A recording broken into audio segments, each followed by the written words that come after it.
none other than the king of New York, Mr. EZE Bongo. Hey that man, peace and So, love. tell us where the whole EZE Bongo thing come about, how you get your start. Well, tell you what, to be honest with you, when I come to America first, I used to dress like a pretty boy. Eyebrow shave up and hair well done and things like that. And then one day I went and see a African brother and the man say, yo, why you do these things? This is not you. You know, you come from, you know, your people and things like that. So go home and think about it, man. Go home and we think about it, that's that, and then we get a dream from Haile Selassie. And the man say, yo, name EZE Bongo. So I went to the library and I did some research on what the name actually means. And it was Shaka Zulu name that they gave me in battle and things like that. And from ever since that, we read up on it and things like that. It just say, yeah, just who you be. Just adapt the name and move on to it. No fear, just move, you know. Yeah. And things. So I pretty much there where it come from. It wasn't a dream. Because it's like when you got your jumping name and you grow up, because people will grow up with me and know me as Tom, because that's the name that was given to me. But when you find yourself and you get to reawaken and you rename yourself now, then it's a different perspective for life, you know.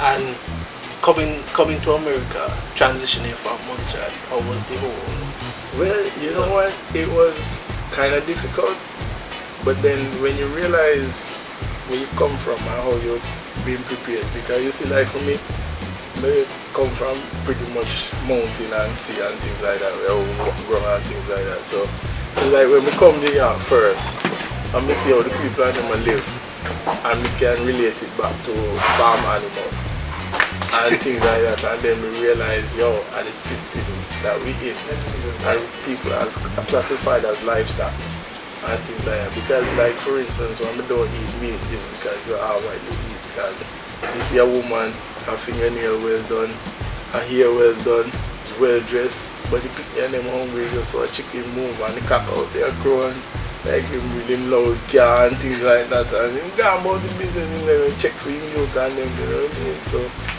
it's the vibes. So then you have to find myself and say, yo, I don't give up life. Yeah, that's I go on to work. You work, you give people food to eat, and everybody happy, you know. That's nice of you, buddy. Yeah, I'm like.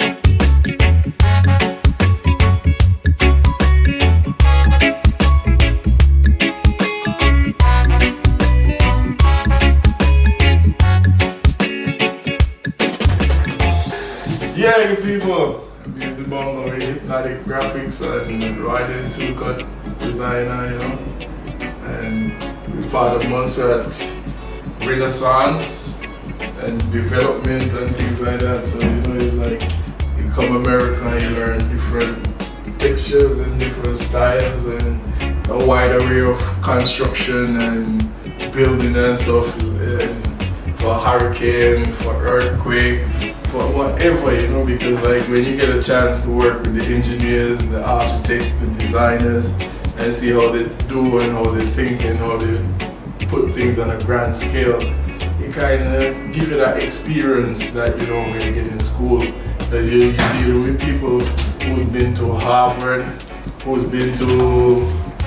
Let's say looking at the camera. Yeah, you've been to people that go to Harvard, people who go to Columbia University and all these universities. I mean, all little youth man, we just come from bush. I really bush, man. I like the term, you know what I mean? To come and work with these people and learn so much from them, you know, it's just a growing experience and a learning experience, you know, all the time. So like this apartment now here that I'm renovating, we're gonna put in this hardwood floor. This is all #1 select. and they have a subfloor here on the plywood that we leveled out and thing. And then this now, we skid off the plaster that was on this wall, white brushed it, cleaned it off, sanded it down, and sealed it with some polyurethane, water-based polyurethane, so it gives it that look. So when everything is tied in, and then this over here now, this is the baseboard that we're gonna finish the trim coming around. Decor light fixtures. This apartment was gas. It had gas light fixtures and everything like that. It's a real old apartment, you know. So when you get the opportunity to come into these old apartments and make them something, it makes you feel kind of accomplished. So as you come over here now, we're coming into the kitchen.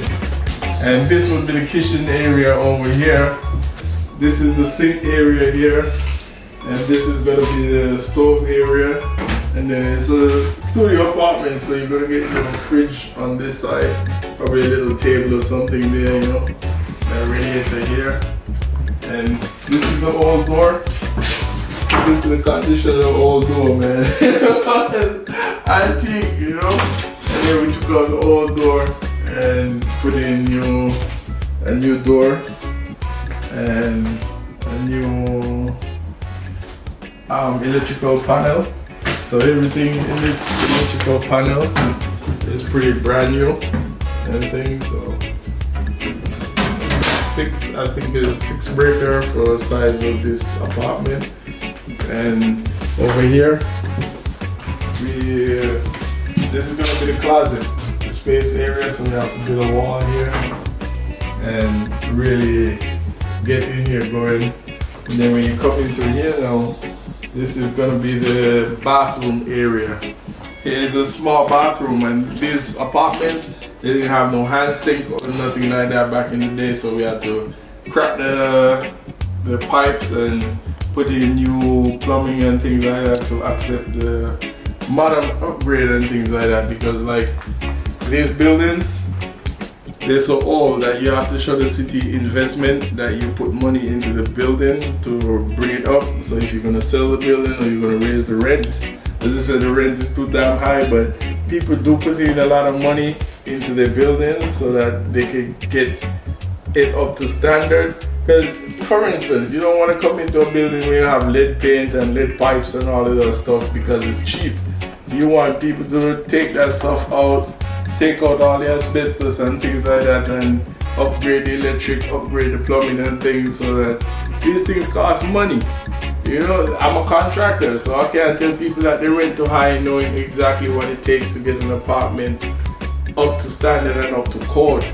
You know, especially when you have kids. You don't want all this toxic material in the building when you have kids, and technology and science, they've actually done a great job in building materials now that they're not as toxic like before, you know. So you won't find that lead paint, you won't find much oil-based paint that's high in smell and all of that stuff, you know. So, but in here now, as we come in, this is gonna be your toilet area here, tight. And your bathtub is gonna be here. This bathtub is gonna get cleaned out and reglazed and tile walls and stuff. And then you're gonna have a nice little sink that's gonna be right here on the wall, and a mirror right here. And then that would be, yeah, that would be a bathroom and tile floors and everything like that. So it is a work in process and a work in progress. Normally it's like a month turnaround time for one of these apartments, but so far so good. We come across a lot of different setbacks in terms of it's an old apartment. So when you come into old apartments, you gotta be a genius, because the stuff that you find is not what was there when the wall was there. You know, like you may take off the wall and find that it's rotted or whatever the case may be. You have to fix it, you know. So it's been a pleasure giving you guys a rundown of what I do and what you could be doing too. You know, like what I call it, do it yourself TV. Homeowners TV. This is what we do for a living, people. No love and respect.